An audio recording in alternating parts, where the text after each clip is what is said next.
For over 3 centuries, Salem has been bound to a single year, 1692. The city is forever linked to the tragedy of the witch trials. When a community is defined by a catastrophic trauma, the instinct is often to bury it. Yet this city functions and even thrives precisely because it refuses to look away. The physical reality of that early era was built to withstand a harsh, unforgiving environment.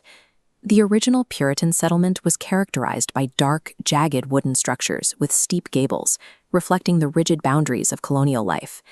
Today, only one building remains in Salem with direct ties to the events, the Jonathan Corwin House. Here, Magistrate Corwin forced accused citizens into pre-trial examinations, demanding they defend themselves against claims of diabolical activity. This heavy, oppressive environment mirrored the community's psychological state. Isolated on the edge of an untamed continent, the village turned inward, consumed by deep-rooted paranoia. The architects of that paranoia are still here. In the old Bearing Point Cemetery, the oldest maintained graveyard in the city, lie the remains of prominent magistrates, including Judge John Hawthorne, who never apologized for his role in the executions. But right next to those grand, weathered headstones sits a much different space. The Salem Witch Trials Memorial was constructed to honor the 20 victims who were executed during the hysteria. 3 sides of the memorial are lined with rough granite walls, and jutting out from those walls are 20 cantilevered stone benches. Their abrupt edges serve as a physical representation of lives cut short, with words of innocence literally cut off mid-sentence. The memorial's design was presented to the public in 1991 by playwright Arthur Miller.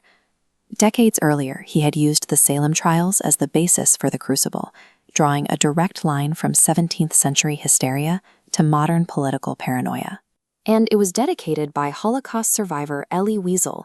He noted the universal stakes of intolerance, warning that we still have our Salems. Confronting this trauma leaves a difficult question. How did a fractured, suspicious village avoid collapsing completely inward and instead find a way to reinvent itself? The answer lay to the east. Salem survived its darkest chapter by turning its back on the woods and looking outward toward the open ocean. This outward gaze sparked a century-long golden age of global maritime trade. It pulled the settlement out of its insular theology and firmly into the currents of early international commerce. The waterfront, around what is now the Salem Maritime National Historic Site and Pickering Wharf, became the bustling epicenter of this outward-facing identity. The scale of this economic expansion was staggering. Merchant vessels like the Friendship of Salem, a massive 3-masted East Indiaman, began regular voyages across the globe. They returned from countries like China, Indonesia, and Russia, with holds packed full of highly lucrative goods: pepper, silk, coffee, and spices. Within a few generations, this influx of foreign trade erased the closed, fearful village and built an incredibly wealthy, globally connected economic hub in its place. That newly acquired maritime wealth quickly moved inland, establishing a highly visible footprint in what is now the Chestnut Street Historic District. The resulting homes presented a stark architectural contrast. Builders completely abandoned the dark, jagged wood of the 1690s in favor of grand, symmetrical brick structures built in the early 1800s. This vintage postcard shows the wide, tree-lined boulevards and imposing brick facades of Chestnut Street in the years following the maritime boom. These federal-style mansions were financed by the old China trade, serving as the undeniable footprint of Salem's wealthiest sea captains. The physical widening of the streets, paired with large, uniformly spaced windows, represented a psychological opening up of the community. Light and order replaced darkness and confinement. Chestnut Street stands as physical proof that Salem had rewritten its own narrative, evolving from a feared colonial outpost into a cosmopolitan cornerstone of early America.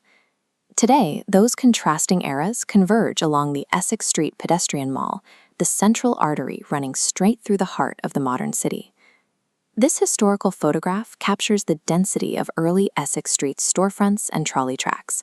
It functioned as an essential commercial bridge, allowing the daily necessities of local life to seamlessly blend with the influx of international commerce. That eclectic mix is still visible today. Modern witch-themed boutiques, psychic fairs, and tourist shops operate out of beautifully preserved 19th-century maritime architecture. Essex Street proves that Salem does not compartmentalize its history. Instead, it forces its darkest colonial tragedies and its greatest commercial triumphs to occupy the exact same physical space. Modern Salem succeeds precisely because it embraces this duality.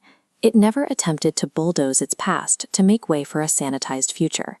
The city carefully maintains quiet, solemn spaces, like the Charter Street Cemetery and the Witch Trials Memorial, for the respectful remembrance of the victims of 1692.